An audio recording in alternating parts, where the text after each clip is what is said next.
महाभारत का युद्ध अपने चरम पर था। दोनों ओर के योद्धा थक चुके थे, किंतु धर्म और अधर्म की यह लड़ाई किसी भी कीमत पर रुकने वाली नहीं थी। कौरव और पांडवों की सेनाएं रोज रक्त से भूमि को रंगती थीं। इसी युद्ध भूमि में वह क्षण आया जब सूर्यपुत्र कर्ण अर्जुन के सामने अपने अंतिम युद्ध के लिए खड़ा था। कर्ण उस समय कुरुक्षेत्र में कौरवों की ओर से सेनापति था। एक तरफ धर्मपुत्र युधिष्ठिर के भाई अर्जुन और दूसरी ओर वह जो जन्म से सूतपुत्र कहलाकर अपमानित होता रहा, लेकिन जीवन भर अपने कर्मों से महानता की मिसाल बनता गया। ये वही कर्ण था जिसने युद्ध से ठीक पहले अपनी मां कुंती से मिलने पर यह वादा किया था कि वह अर्जुन को छोड़कर किसी अन्य पांडव पर जानलेवा वार नहीं करेगा, ताकि कुंती की कम से कम 5 संतानों में 4 जीवित रहें। कितना कठिन था वह वादा, जब वह स्वयं जानता था कि उसकी मृत्यु तय है। कर्ण का रथ युद्धभूमि में तेजी से दौड़ रहा था। अर्जुन और वह आमने सामने थे। कर्ण की तीव्र बाण वर्षा से अर्जुन भी हिल गया था, परंतु जैसे ही निर्णायक क्षण आया, कर्ण का रथ अचानक कीचड़ में धंस गया। कर्ण ने रथ की स्थिति देखी और अपना बाण कुछ क्षणों के लिए रोक दिया। वह रथ से उतरा और स्वयं कीचड़ में घुटनों तक धंसे पहियों को निकालने लगा। ये दृश्य देखकर अर्जुन ने भी कुछ देर के लिए वार नहीं किया, परंतु तभी भगवान श्री कृष्ण अर्जुन के सारथी बोले, अर्जुन, ये वही क्षण है, यही समय है जब कर्ण को मारा जा सकता है। याद रखो, जब अभिमन्यु बिना अस्त्र शस्त्र के चक्रव्यूह में फंसाया गया था, तब यही कर्ण भी था जो उसे मारने वालों में शामिल था। धर्म की रक्षा के लिए अब तुम चुप मत रहो। कर्ण ऊपर देखा, उसकी आंखों में असहायता झलक रही थी। उसने कहा, हे अर्जुन, ये धर्म नहीं है, मेरा रथ धंसा है, मैं निहत्था हूँ। क्या क्षत्रिय धर्म यह नहीं कहता कि युद्ध हमेशा समान स्थिति में किया जाए? किंतु कृष्ण ने प्रत्युत्तर दिया, जब तुमने अभिमन्यु को अकेले घेर कर मारा था, तब धर्म कहाँ था? जब द्रौपदी का चीरहरण हुआ, तब तुम्हारी न्यायप्रियता कहाँ थी? आज तुम धर्म की दुहाई दे रहे हो। कर्ण, ये वही धर्म है जो तुमने अपने जीवन में समय समय पर तोड़ा है। कर्ण शांत था, शायद उसे एहसास हो गया था कि उसके कर्मों का समय अब समाप्त हो रहा है। अर्जुन ने धनुष उठाया और पाशुपतास्त्र का प्रयोग करते हुए कर्ण पर जानलेवा वार किया। कर्ण का शरीर रणभूमि में गिर पड़ा, लेकिन उसके मुख पर कोई डर या घृणा नहीं थी, केवल शांति थी, जैसे कोई ऋषि समाधि में चला गया हो। श्री कृष्ण और सूर्यपुत्र कर्ण के बीच अंतिम संवाद। कर्ण की सांसें अब धीमी हो चली थीं।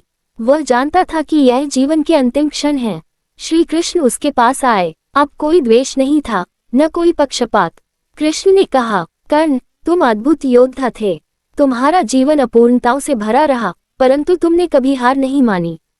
मैं जानता हूँ, तुम्हारे कर्म बहुत ऊंचे थे। कर्ण ने धीरे से मुस्कुराते हुए कहा, भगवान, यदि आपने मुझसे पहले कभी मेरा साथ दिया होता तो शायद मैं आज इस स्थिति में न होता, लेकिन फिर भी जो मिला उसे स्वीकार किया। क्या मेरे लिए भी कोई अंतिम वरदान है? कृष्ण ने पूछा। कर्ण, जीवन के अंतिम क्षण में तुम क्या दान देना चाहोगे? कर्ण ने करुणा से कहा, भगवान, मैंने जीवन भर दान दिया है, अब कुछ बचा नहीं है, लेकिन हाँ, मेरी इच्छा है कि मृत्यु के बाद भी मैं अपना शरीर दान दे सकूं। कृष्ण ने कहा, परंतु अभी तो तुम जीवित हो और मृत्यु के बाद तुम्हारा शरीर क्षणों में नष्ट हो जाएगा। तब कर्ण ने अपनी आंखें बंद की और माटी की ओर देखा। तो फिर, हे वासुदेव, मेरी यह अंतिम इच्छा है, मैं पृथ्वी को दान देना चाहता हूँ। कृष्ण मुस्कुरा दिए। उन्होंने अपनी उंगली से पृथ्वी के एक हिस्से में छेद कर दिया और कर्ण से कहा, अपनी इच्छा पूरी करो। कर्ण ने उस गड्ढे में अपने खून की कुछ बूंदें गिराई और बोला, मैं ये भूमि ब्रह्मांड को दान करता हूँ, ताकि कोई भी कहीं भी यह न कहे कि कर्ण ने अंतिम समय में दान नहीं किया। श्री कृष्ण की आंखों में भी आंसू थे। उन्होंने कर्ण के शरीर को धीरे से जमीन पर लिटा दिया और कहा, तुम्हारा ये बलिदान अमर रहेगा दानवीर। तुम मृत्यु से नहीं, मृत्यु को पराजित कर गए हो। युद्ध के बाद का सत्य। महाभारत युद्ध के समाप्त होने के बाद जब युधिष्ठिर को यही ज्ञात हुआ कि कर्ण वास्तव में उनका बड़ा भाई था, तो उन्होंने शोक में धरती पर सिर पटक लिया। उन्होंने श्री कृष्ण से कहा, कर्ण को हमने धोखा देकर मारा, उसके साथ अन्याय हुआ। क्या मैं कभी इस पाप से मुक्त हो पाऊंगा? कृष्ण ने उत्तर दिया, कर्ण के साथ जो हुआ वह केवल उसका भाग्य नहीं था, वह समय था जो न्याय और अन्याय के बीच संतुलन बना रहा था। लेकिन यह मत भूलो, कर्ण अकेला ऐसा था जिसने जीवन भर सभी को कुछ न कुछ दिया, अंत में स्वयं को भी दान कर दिया। योजक चिन्ह, योजक चिन्ह, योजक चिन्ह।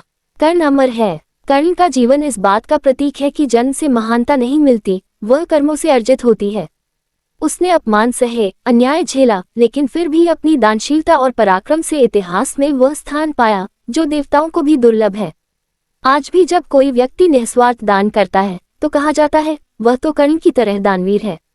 और यही है सूर्यपुत्र कर्ण की अमरता।